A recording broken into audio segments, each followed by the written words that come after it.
Nunca quise esa casa, pero cuando la muerte llega y la herencia se presenta fríamente ante ti, todo lo que viene del pasado te arrastra hacia su interior. Era lo único que me quedaba de mi abuelo. Una casa de una sola planta, justo al borde del río, con paredes agrietadas por la humedad, un techo inclinado y ventanas que parecían empañadas constantemente por el aliento de algo invisible. Estaba en silencio, demasiado silencio. La primera noche que pasé allí me sentí inquieto. Las tablas crujían al caminar y a medida que avanzaba la noche, las paredes parecían tensarse, como si intentaran liberar algo atrapado en su interior. Pero eso no fue lo que más me perturbó. En medio de la noche, quizás exactamente a las 12 a.m., lo escuché. Un sonido lejano, fino, ahogado, pero persistente. No era el viento, tampoco un animal. Era una mujer, llorando. Al principio lo negué. Pensé que era el viento, un juego de la falta de sueño. Pero la noche siguiente, a la misma hora, lo volví a escuchar. Y la noche siguiente, también. Siempre a la misma hora. Siempre el mismo tono. Y cada vez parecía acercarse un poco más. Cuando era niño, mi madre me contaba esta historia. Susurraba sobre la Llorona, el espíritu de una mujer que arrojó a sus hijos al río y luego, arrepentida, se quitó la vida en el mismo lugar. Vagaba por las noches, buscando eternamente a los hijos que había perdido, llorando. No tocaba a nadie, decían, a menos que te confundiera con uno de sus hijos. En ese entonces me reía de esas historias.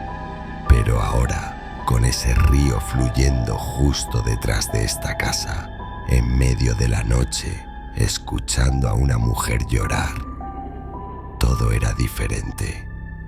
Una noche miré por la ventana. La luna estaba velada. El río serpenteaba gris en el patio trasero.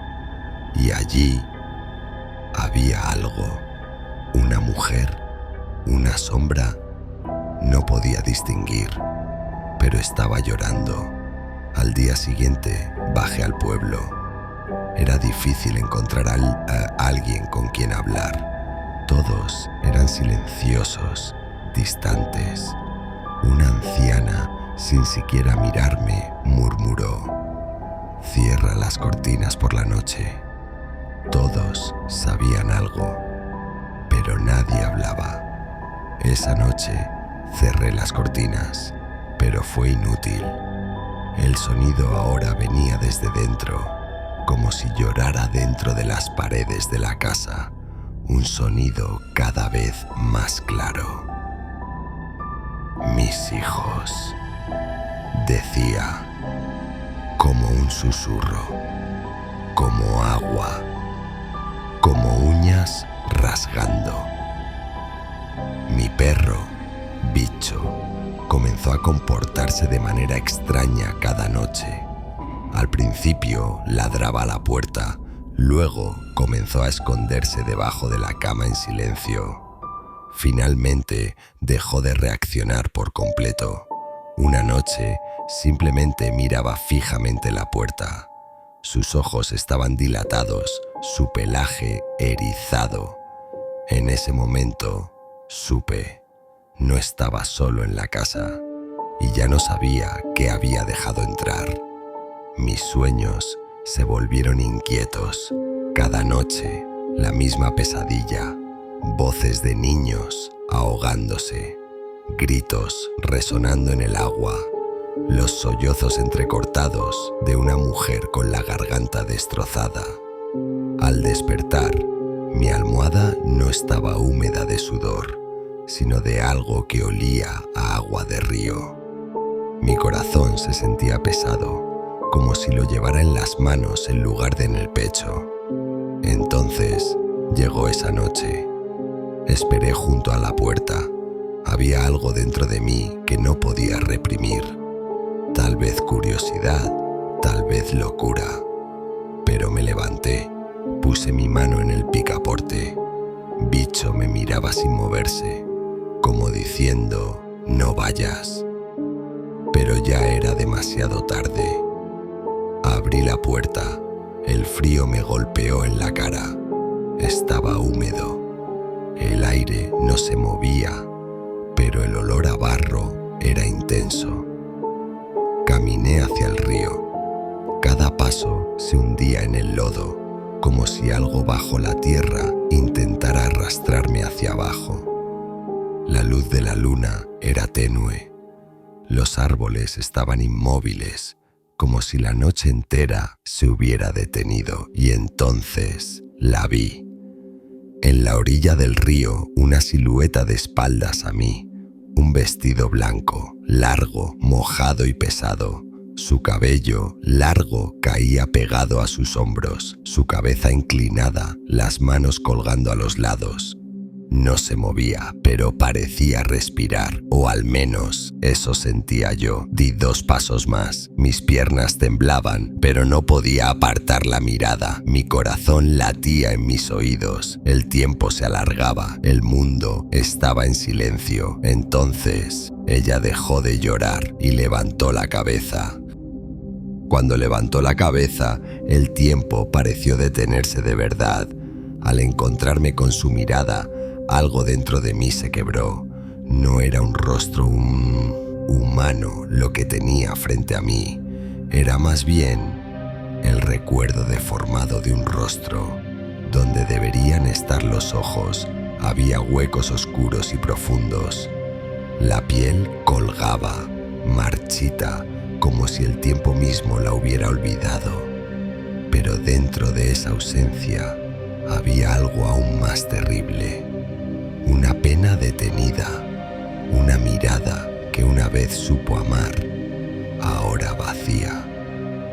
En cuestión de segundos, comprendí que ese ser alguna vez amó a alguien y que ese amor se había convertido en pérdida eterna. Todo mi instinto me gritaba que corriera, pero mi cuerpo no obedecía. Ni un paso hacia adelante ni hacia atrás. Era como si mis pies no estuvieran hundidos en barro, sino en el recuerdo de algo que ya había ocurrido. Algo que no podía cambiarse. Sentía el corazón golpeándome las costillas, cada latido más fuerte que el anterior, hasta que por un momento pensé que se había detenido. Y entonces escuché su voz, no desde fuera, sino desde dentro de mi cabeza. Una voz ahogada, húmeda, temblorosa. Tú también eres un niño. Aquellas palabras me atravesaron como un clavo helado. Supe que, ante sus ojos, yo no era un adulto, ni siquiera una persona. Era solo una figura, un espacio vacío que podía llenar con su dolor. Un reemplazo. El pánico tomó forma. Quería huir, pero mi cuerpo se negaba.